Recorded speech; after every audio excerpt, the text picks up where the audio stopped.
আসসালামু আলাইকুম রহমতুল্লাহ। গতকালকে ঘটনা দেখেন, একটু বৃষ্টি পড়লেই হাঁটু সমান পানি হয়ে যায়। এটা দেখার কি কেউ নাই? দৃষ্টি আকর্ষণ করছে সিটি কর্পোরেশন এবং জেলা প্রশাসক।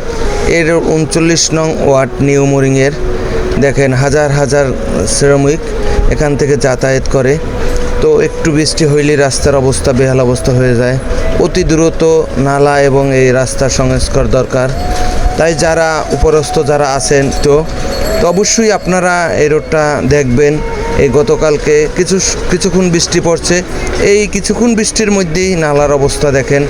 আর নালার প্রতি আমাদেরও সচেতন হওয়া লাগে, নাগরিকদের, যাতে নালায় আমরা কিছু না ফেলাই। নালা ভরে যায় এবং এই রাস্তার অবস্থা দেখেন, মানুষ চলাচল খুবই দুর্ভোগ।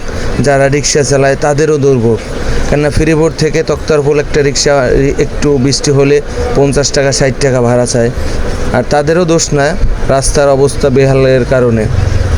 তো হাজার হাজার মানুষ এখান থেকে চলাফেরা করে, তাদের খুবই দুর্ভোগ। সকালবেলাটা বেশি, যারা অফিস টাইমে যায় ভিজা পুইরা তারপরে যায়। এই দুর্ভোগ শেষ কোথায়, কবে শেষ? এটা নিয়ে দেখার কি কেউ নাই? এই 39 নং ওয়ার্ডে এই পরিস্থিতি। তো অবশ্যই জেলা প্রশাসকের দৃষ্টি আকর্ষণ করছি, আর আপনারাও ভিডিওটা বেশি করে শেয়ার করে দিবেন, যাতে এটা কর্তৃপক্ষের কাছে পৌঁছায়।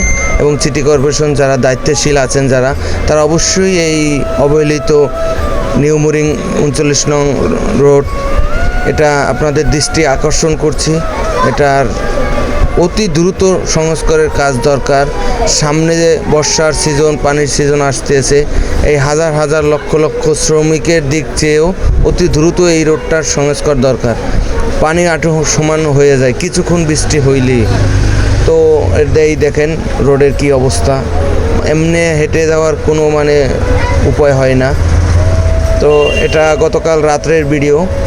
তো এই দেখেন কি অবস্থা। 20/5/2025 গতকালকে চট্টগ্রামে বৃষ্টি পড়ছে কিছু সময়। এই কিছু সময়ের মধ্যেই দেখেন অবস্থা কি হয়েছে। তো অবশ্যই ভালো থাকবেন, ভিডিওটা শেয়ার দিবেন, আর কর্তৃপক্ষের দৃষ্টি আকর্ষণ করছি, এটা অতি দ্রুত সমাধানের চেষ্টা করবেন। আসসালামু আলাইকুম।